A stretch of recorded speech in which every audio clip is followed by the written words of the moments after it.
नमस्कार किसान भाइयों, मुर्गी पालन में आप सभी का स्वागत है। आज हम 5000 लेयर पोल्ट्री इसके बिजनेस प्लान के बारे में बातचीत करेंगे। इस बिजनेस प्लान में हम देखेंगे कि 5000 लेयर पोल्ट्री अगर हम डेवलप करना चाहते हैं तो इसके लिए किस तरह का शेड कंस्ट्रक्ट होना चाहिए, उसके बाद उसके लिए कौन से केजेस लगते हैं और बर्ड्स परचेस करने, इसके बारे में विस्तार से हम देखेंगे कि कितना खर्च आता है।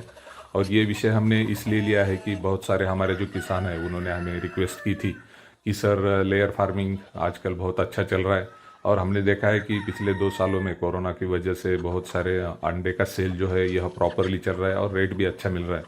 तो किसानों का कहना यह था कि सर हम अगर 5000 लेयर पोल्ट्री स्टार्ट करते हैं तो इसके लिए कितना इन्वेस्टमेंट लगेगा और किस तरह से सेट डेवलप करना चाहिए और क्या क्या बातें इसके लिए लगती है। तो इसलिए आज हम विस्तार से इस विषय पर बातचीत करेंगे। 5000 लेयर पोल्ट्री का फार्म हमें डेवलप करना है तो सबसे पहले बात आती है इसमें शेड की। तो हम देख लेते हैं कि शेड कैसे डेवलप करना है और इसके लिए क्या खर्च आता है। पोल्ट्री शेड तो आपने देखे होंगे, लेकिन हमें अगर लेयर फार्मिंग करनी है तो इसका शेड भी अलग आएगा। सबसे पहले तो हमें अपनी खुद की जगह लगेगी और 5000 लेयर पोल्ट्री के लिए हमें कम से कम 5000 स्क्वायर फुट जगह लगेगी। इसमें जो है तकरीबन 3500 स्क्वायर फीट यह जगह जो है तो लेयर फार्म के लिए लगेगी, जहाँ पे हमारे केजेस इंस्टॉल होंगे। तो यह फार्म बनाने के लिए हम सबसे पहले देखते हैं कि लंबाई कितनी होनी चाहिए, चौड़ाई कितनी होनी चाहिए और दिशा कौन सी होनी चाहिए और इसका पर स्क्वायर फीट से क्या खर्च आता है।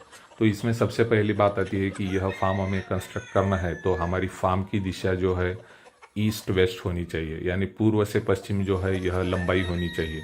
और उसके बाद आती है बात लंबाई की और चौड़ाई की। तो 5000 लेयर पोल्ट्री के लिए हमें तकरीबन लंबाई जो है 100 फीट की होनी ज़रूरी है। उसी तरह चौड़ाई जो है तकरीबन 35 से 36 फीट की चौड़ाई होनी ज़रूरी है। एक बार हम जगह का सिलेक्शन कर लेते हैं तो उसके बाद बात आती है शेड कंस्ट्रक्शन की। तो हमने देखा है कि डीप लीटर सिस्टम में हम जो शेड बनाते हैं उससे यह शेड जो है थोड़ा अलग होगा। लेयर शेड में हमें यह देखने मिलता है कि इसकी हाइट जो है बाकी शेड से थोड़ी ज़्यादा होती है। इसमें सबसे पहले हम देखेंगे कि साइड की हाइट जो है यह तकरीबन 14 फीट तक होनी जरूरी है, 11 फीट से 14 फीट तक। और यह वेरिएशन इसलिए है कि जिस कंपनी के केजेस आप इंस्टॉल करना चाहते हैं वह आपको बता पाएंगे कि उस केज के हिसाब से, केज की हाइट के हिसाब से आपको साइड की हाइट रखनी जरूरी है। उसी तरह सेंटर की हाइट अगर हम देखते हैं तो यह भी 15 फीट से लेकर 18 फीट तक होनी जरूरी है। और यह हाइट जो है कम ज़्यादा हो सकती है क्योंकि अंदर जो हम केजेस रखने के लिए प्लेटफॉर्म बनाते हैं उसकी हाइट के लिए और हमारा जो लीटर कलेक्शन है इसका सिस्टम में हम कैसे रखने वाले, इसके हिसाब से शेड की हाइट कम या ज़्यादा हम कर सकते हैं। तो तकरीबन 5000 लेयर पोल्ट्री के लिए हमें शेड का साइज है यह 100 फुट लंबा मैंने बोला और 35 फीट तकरीबन चौड़ा मैंने बोला है। तो इसका स्क्वायर फीट में हम देखेंगे तो तकरीबन यह 3500 स्क्वायर फीट होता है। और आज का इसका कॉस्ट देखा जाए कंस्ट्रक्शन तो यह 250 रुपये पर स्क्वायर फीट के हिसाब से होता है। और अगर हम यह 3500 स्क्वायर फीट का शेड बनाना चाहते हैं लेयर पोल्ट्री के लिए तो इसका टोटल खर्च आएगा तकरीबन 8,75,000 का खर्च हमें, यानी ये आप 9 लाख तक पकड़ के चल सकते हैं। तो यह आज की रनिंग कॉस्ट है। ओनली शेड कंस्ट्रक्शन का हमें 5000 लेयर पोल्ट्री के लिए 9 लाख तक का खर्च आएगा। उसके बाद आप वीडियो में देख रहे होंगे कि लेयर पोल्ट्री रखने के लिए लेयर केजेस या इसे हम बैटरी केजेस भी बोलेंगे, तो यह आप देख रहे हो। और इसकी कम से कम 3 लाइन हमें हमारे शेड में जो है लंबाई में डालनी ज़रूरी रहती है। ये 2 भी कर सकते हैं हम, लेकिन मैक्सिमम शेड में हम देखते हैं कि 3 लाइन जो है यह केजेस की होती है। और यह 2 टायर या 3 टायर यह इस टाइप में आप बिठा सकते हैं। 2 टायर 3 टायर इसका मतलब है, आप देख रहे होंगे कि यहाँ पे पहला बैटरी केज है, उसके बाद दूसरा बैटरी केज है दूसरी हाइट पे और तीसरा हाईएस्ट टॉप पे जो है तीसरा बैटरी केज है। तो यह 3 टायर सिस्टम इसे हम बोलेंगे। और ये केज 2 ही होते हैं तो इसको 2 टीयर सिस्टम हम बोलेंगे। तो शेड में जब केजेस इंस्टॉल करने की बात आती है तो इसका भी खर्च जो है पर बर्ड के हिसाब से आता है।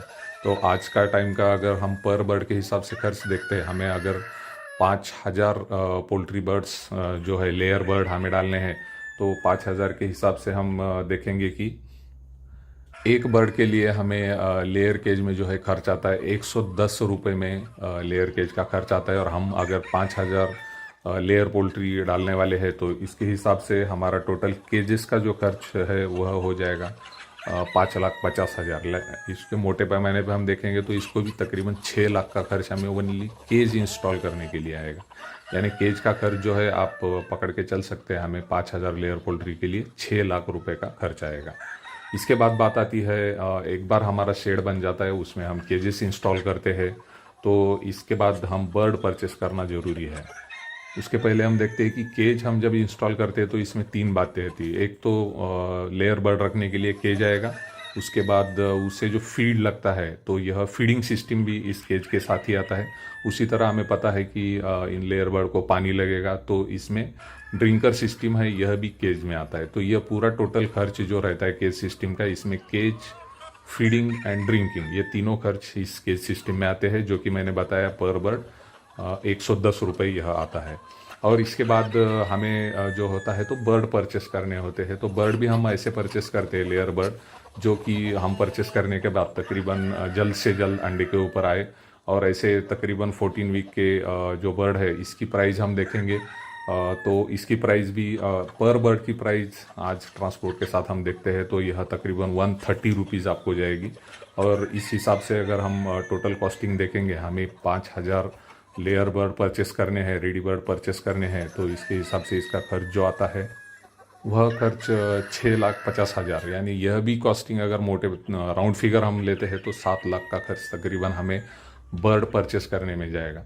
तो अगर हमें एक लेयर फार्म डेवलप करना है तो मैंने जो आपको 3 महत्वपूर्ण बातें बताई, सबसे पहली तो कंस्ट्रक्शन ऑफ शेड, उसके बाद जो है हमें उसके अंदर जो केज सिस्टम इंस्टॉल करना है, और उसके बाद तीसरी बात आती है हमें बर्ड परचेस करने हैं। तो यह तीनों बातें बहुत इंपॉर्टेंट है। इसके बाद ही हमारा जो है लेयर जो है वह एग लेइंग पे आएगा और हमारा एग प्रोडक्शन जो है शुरू होगा। और एग प्रोडक्शन शुरू होने के बाद एक्चुअल में जब हम एग सेल करेंगे, उसके बाद हमारा प्रॉफिट जो है लेयर फार्मिंग में शुरू होता है। तो सबसे पहले हमें यह ध्यान रखना है कि किसी को अगर 5,000 लेयर पोल्ट्री का फार्म डेवलप करना है तो यह टोटल इन्वेस्टमेंट हमने जो 3 बोली है, जिसमें शेड, केजेस और बर्ड परचेस करना, यह तो हमें करनी ही करनी है। और इसके बाद और इन्वेस्टमेंट आती है, वह इम्पॉर्टेंट है कि हमें गोडाउन और फीड मिल, इसके लिए भी जगह लगेगी। और यह तकरीबन 1,000 स्क्वायर फीट का गोडाउन लगेगा, जिसमें हम रॉ मटेरियल स्टॉक करके रख सकते हैं। उसी तरह वहाँ पे हम फीड मिल लगा सकते हैं, क्योंकि हमारे पास 5,000 लेयर बर्ड है तो हमारा खुद का फीड भी होना ज़रूरी है, तभी हमारा फीडिंग का खर्चा कम हो सकता है और हम एग सेल से ज़्यादा प्रॉफिट मार्जिन कमा सकते हैं। तो 1,000 का गोडाउन डेवलप करने के लिए तकरीबन आपको 300 रुपये स्क्वायर फीट से यह गोडाउन का खर्च आएगा। और यह खर्च जो है तकरीबन 3 लाख जो है गोडाउन कंस्ट्रक्शन के लिए आपको लग जाएगा। उसी तरह फीड मिल देखेंगे आप, तो फीड मिल भी आपको easily 1 ton capacity, 2 ton capacity per day के हिसाब से फीड मिल मिलता है। तो ऐसी फीड मिल भी मार्केट में हम 3 लाख से लेकर 10 लाख तक वेरिएशन फीड कैपेसिटी के ऊपर आपको ये मशीन परचेस करने मिलेंगी। तो इसकी इंक्वायरी करके एक आप अच्छा फीड मिल जो है ले सकते हैं। उसके बाद तीसरा पार्ट जो लगेगा हमें, तो हमारा जब एग प्रोडक्शन शुरू होगा तो एग स्टॉक करने के लिए भी स्टोरेज रूम लगेगा। और यह स्टोरेज रूम जो है वह एयर कंडीशनड होना ज़रूरी है, ताकि हम एग जो है हमारे कम रेट होगा तो होल्ड करके रख सकते हैं। उसी तरह हमारा एक छोटा ऑफिस भी वहाँ पे होना ज़रूरी है। इन दोनों के लिए भी तकरीबन हमें 1,000 स्क्वायर फीट का जगह लगेगा, और इसका भी खर्च जो है तकरीबन 3 से 4 लाख तक हमें यह डेवलप करने में आ सकता है। तो इस तरह का initial business plan 5,000 layer poultry के लिए आपको तैयार करना पड़ेगा। यह तैयार करते समय आप 2 लोगों की मदद ले सकते हैं। पहली मदद तो है जो है वह वेटरनरी डॉक्टर जो है, उनसे आप पूरी टेक्निकल बातें पूछ सकते हैं, जैसे कि शेड की दिशा है, शेड कहाँ पे कंस्ट्रक्ट करना है, और यह सब बातें आप डॉक्टर के साथ शेयर कर सकते हैं। उसी तरह आपको लोकल आपके यहाँ पे जो इंजीनियर होगा, मैकेनिकल इंजीनियर, उनको आपको बात करनी होगी, ताकि कम से कम खर्चे में आपका यह शेड जो है कंस्ट्रक्ट हो सके और एक बिजनेस प्लान आप बना सके। बहुत बार बहुत सारी बैंक ऐसी है, बहुत सारी गवर्नमेंट की स्कीम है जहाँ से आपको अच्छा लोन भी मिल सकता है, तो इसके लिए भी आप अप्लाई कर सकते हैं, ताकि फाइनेंशियल लोड आपके ऊपर न आए। तो मुझे लगता है कि 5,000 लेयर पोल्ट्री का फार्म डेवलप करने के लिए हमने जो सभी बातें डिस्कस की, आपको यह सभी समझ में आई होगी। इसमें से कुछ बातें आपको समझी नहीं होंगी तो आप हम कमेंट में मैसेज कर सकते हैं। ताकि हम आपको और डिटेल इसके बारे में बता सके। तो आज हम यहाँ पर रुकते हैं। आप सभी का धन्यवाद।